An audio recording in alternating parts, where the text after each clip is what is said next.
guys, a lot of you are always super confused and get trapped into the zone of university rankings and whatnot. By the end of this video, you will have a clarity over whether these university rankings matter or they do not matter. So without any further ado, let's get started. Before we get started, I would love to give today's shout out to Abhilash CH. Now, what is he asking?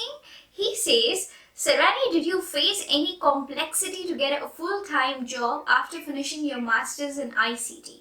The degree that we get from university, does that make your job hunt journey easy in the related field or no?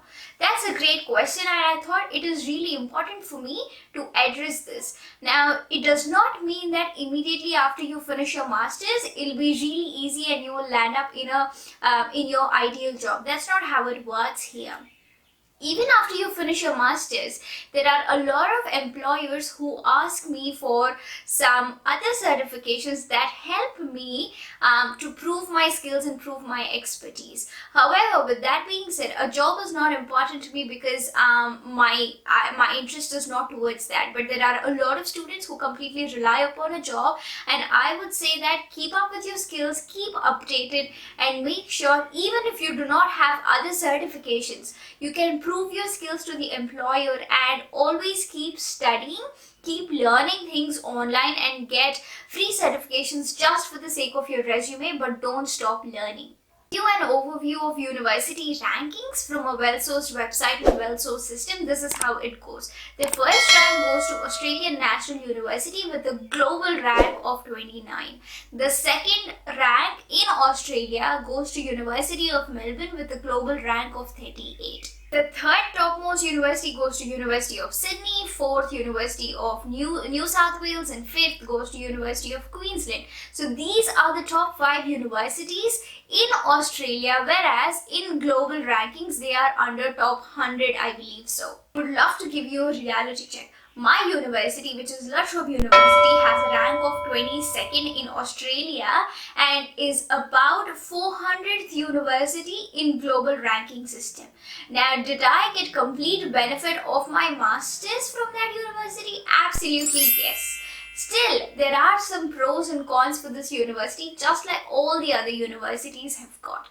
Before we dive deep into this university ranking system, let me explain you how this university ranking works, and I am going to discuss about one critically acclaimed system that is well used and that is accurate in terms of university ranking. World ranking system is a well-known ranking system and it is quite accurate and trustworthy. It ranks universities based on various criteria such as research, teaching ability, employability, and many other criteria as well. Out of these all factors and criteria that this system compares against, 4 important criteria is critically picked from hard data and 2 are from global surveys. Out of this 6 criteria points, 10% of the complete ranking system is based on 2 most important criteria that we are going to discuss further, which is international faculty ratio and international student ratio, which is 5% each respectively. With that being said, every university tries to attract international students, international faculty in order to secure a rank for that tiny percentage of at least 5 to 10%. Each ranking system has different criteria and they are based upon multiple factors. Now the question arises whether how efficient and to what extent should you trust this ranking system. It's not just QS ranking system, there are other ranking systems as well, as I've gone through in my research. There are a lot of ranking systems, but we gotta think to what extent these ranking systems are quite important for a student in their decision making process.